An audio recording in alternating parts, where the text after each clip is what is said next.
کعب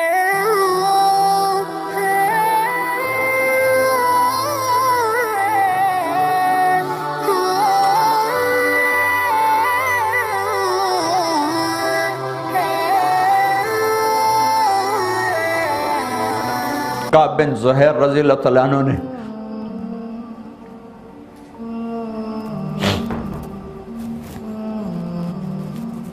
کافر تھے، بڑے شاعر تھے، اللہ کے نبی کی شان میں بڑے گستاخانہ شعر کہتے تھے۔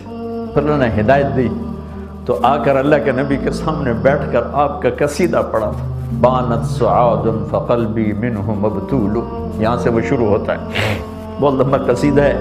آپ اتنے خوش ہوئے کہ آپ نے اپنی چادر اتار کر گفٹ میں دی، تو ان کا بس یا رسول اللہ یہ میرا کفن بنے گا اور میرے پاس کوئی عمل نہیں، بھئی یہی چادر، آپ کی چادر میرا کفن بنے گا۔ اللہ رسول سے تعلق سیکھو۔ تبلیغ میں ٹائم ہم تبلیغی جماعت کا عدد بڑھانے کے لیے نہیں مانگ رہے، تبلیغی جماعت کسی بھی فرقے کی نمائندہ نہیں ہے، اور آپ کے بھی ہاتھ جوڑتا ہوں، اس دیس میں مسلمان بن کے رہو، سنی وہابی بن کے نہ رہو، دیوبندی بریلوی بن کے نہ رہو، شیعہ سنی بن کے نہ رہو، ورنہ تم اپنے نبی کے سینے میں خنجر اتارنے والے ہو گے۔ میرے نبی کے آنسوؤں کی لاج رکھو، کوئی نبی اتنا نہیں رویا جتنا میرا نبی رویا ہے۔ صحابہ نکلے، اب گھر سے نکلے، صحابہ آپس میں مناظرہ کر رہے تھے، ایک کہتا تھا میں یوں کہتا ہوں قرآن کی یہ دلیل ہے، دوسرے نے کہا میں یوں کہتا ہوں قرآن کی یہ دلیل ہے، جیسے آج ہمارے ہو رہا ہے، یہ کافر وہ کافر، صرف ہم جنتی۔ وہ میں کہتا ہوں اللہ کی جنت اتنی بڑی ہے، خالی رکھو گے اس کو، صرف تم ہی جاؤ گے اور کوئی نہیں جائے گا، اتنی نفرت۔ تو آپ کا چہرہ غصے سے سرخ ہو گیا، آپ نے فرمایا لہٰذا بعثت، کیا میں اس کام کے لیے آیا ہوں؟ بیٹھ جاؤ، کیا میں اس کام کے لیے آیا ہوں؟ کیا میرے بعد تم ایک دوسرے کی گردنیں کاٹ کے کفر تک پہنچنا چاہتے ہو؟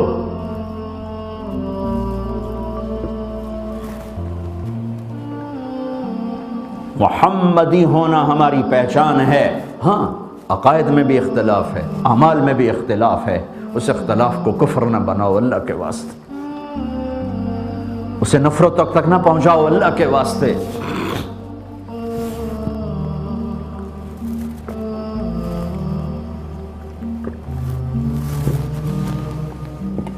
ہم امتی ہیں، ہم امتی ہیں، ہم امتی ہیں، اس کے علاوہ ہمارا کوئی تعارف نہیں ہے۔ اس سے آگے اگر بڑھو گے تو اپنے نبی کے دین کو آگ لگانے والے بنو گے، نفرتوں کی آگ بھڑکا دو گے، امت کو فرقوں میں توڑنے کے بعد کیا بچے گا؟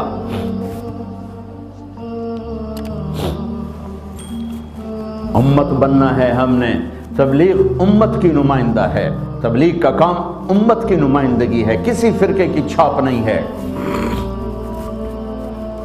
اپنی جان مال سے تمہیں کہہ رہے ہیں، دنیا میں اس سے خوبصورت اور کیا دعوت ہوگی؟ 6 بر اعظم بار بار پھرا ہوں، علمی حلقوں میں بیٹھتا ہوں، دنیا دار حلقوں میں بیٹھتا ہوں، اس سے خوبصورت بات پوری دھرتی میں نہیں کوئی کر رہا کہ امت بن جاؤ،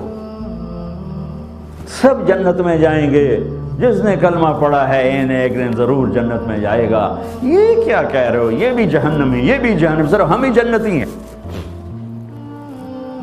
اس کی رحمت پہ قربان جاؤں۔ میرے نبی نے ترمذی شریف کی روایت ہے، کفل ایک بنو اسرائیل کا نوجوان ہر رات زنا اور نئی لڑکی، شراب اور نئی لڑکی، ایک رات ایک لڑکی کو لے کر آیا 60 دینار، 60 دینار 10 لاکھ روپیہ بنتا ہے پاکستانی، ایک رات کے لیے ایک لڑکی 10 لاکھ پاکستانی روپے میں لے کر آیا۔ جب کمرے میں داخل ہوا تو وہ رو رہی ہے، تو کہنے لگا کیوں رو رہی ہو؟ میں تمہیں زبردستی تو نہیں لایا۔ تو کہنے لگی کفل میں پیشہ ور عورت نہیں، میں عزت دار ہوں، مجھے بھوک نے یہاں تک پہنچایا ہے۔ جب مالدار لوگ اللہ کے نام پہ خرچ کرنا چھوڑ دیتے ہیں تو غریبوں کی بیٹیاں نیلام ہو جاتی۔ میں تمہیں کہوں گا پیسہ دو، مجھے نہ دو، یہاں بھی بہت ضرورت مند لوگ ہیں، انہیں دو، اپنے غریب رشتہ داروں کو، ہندوستان پاکستان میں جو تمہارے غریب ہیں ان کو دو، کیونکہ جب مالدار لوگ اپنی عیاشی پہ لگ جاتے ہیں، بڑے بڑے گھر بناتے ہیں، تو ان کے پھر دل سکڑ جاتے ہیں، ہاتھ تنگ ہو جاتے ہیں۔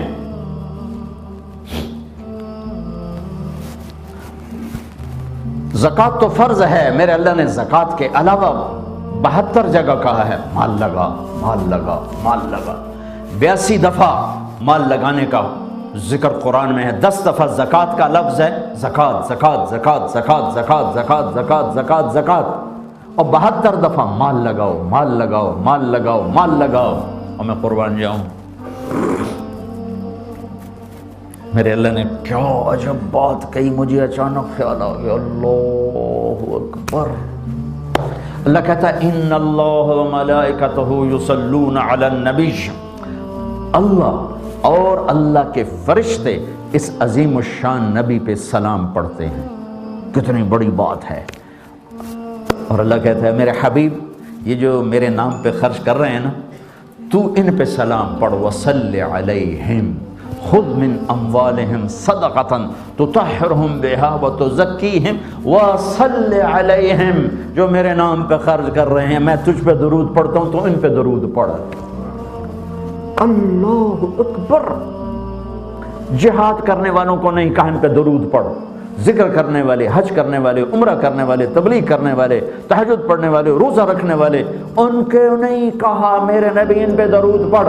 کہتا میرے نبی، میں اور میرے فرشتے تجھ پہ درود پڑھتے ہیں، تو ان پہ پڑھ جو میرے نام پہ خرچ کرتے ہیں۔ غریبوں کی بیٹیاں نیلام ہو جاتی ہیں جب مالدار اپنی زکوٰۃ روک لیتے ہیں۔ انہیں کہا کفل عزت دار ہوں، غربت نے میری عزت بیچ دی،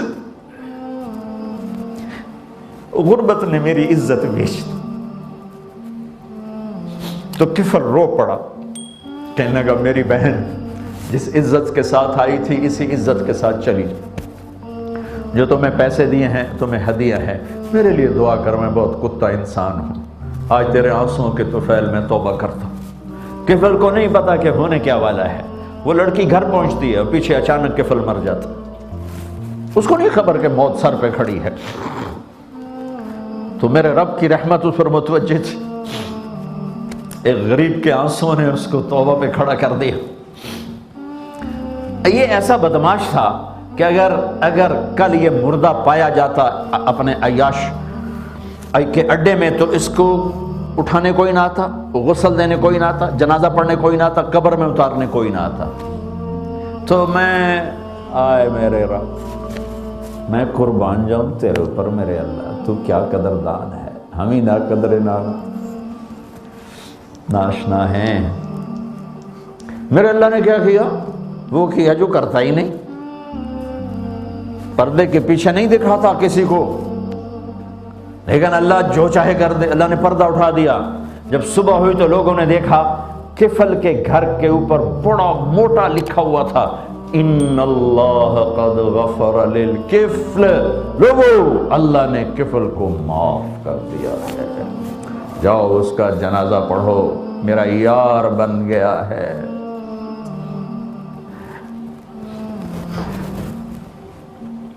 اے ہائے، دوستی لگانے میں کیا تیزی دکھاتا ہے میرا اللہ۔ کوئی ہے اس طرح معاف کرنے کے نظام بنائے، تو اس رب کی رحمت اور جنت کو کیوں چھوٹا کر دیا کہ ہمارے سوا کوئی جنت میں نہیں جائے گا۔ ایک دن آئے گا میرا رب کہے گا، مالک جنت کا جی ایم، مالک جہنم کا مالک جہنم سے ہر اس بندے کو نکال دو جس نے زندگی میں ایک دفعہ بھی لا الہ الا اللہ کہا، یا کبھی میرا ایک دفعہ نام لیا ہو، آج نکال دو اس کو۔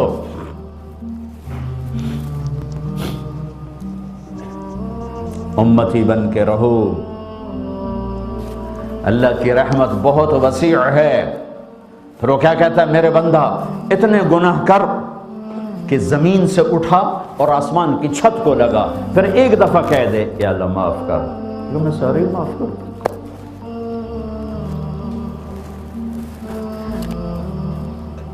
سارے ہی معاف کر دوں. سبحان اللہ.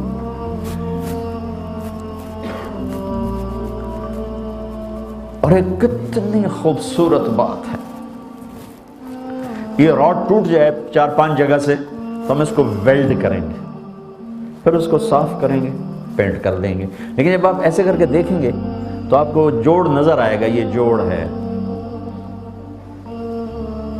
یہ جوڑ ہے. اچھا ٹوٹا ہوا ہے، ٹوٹا ہوا. تو میرا اللہ کیا کہہ رہا ہے؟ ان استقالنی اقلت لہ. میرا بندہ اپنے توبہ کا برتن سنبھال کے رکھ. ٹوٹ جائے تو گھبرانا نہیں، آ جانا، جوڑ دوں گا. پھر ٹوٹ جائے پھر نا امید رہنا، آ جانا، پھر جوڑ دوں گا. پھر ٹوٹ جائے تو تمہیں لوگ کہیں گے تو پکا دوزخی ہے، ڈرنا نہیں، پھر میرے پاس آنا، میں پھر تیری توبہ قبول کر کے پھر جوڑ دوں گا. پھر ٹوٹ جائے پھر لوگ کہیں گے تو بے غیرت ہے، ادھر توبہ کرتا ہے ادھر توڑ دیتا، تو پھر آ جانا. تیری 10,000 دفعہ ٹوٹی ہوئی توبہ کا برتن جب تجھے واپس کروں گا نا تو کوئی جوڑ دیکھ نہ سکے گا، بے جوڑ کے ہو کے. تیرے کرامن کاتبین کو بھی نہیں پتا ہوگا کہ تیرے ساتھ میں نے کیا کر دیا.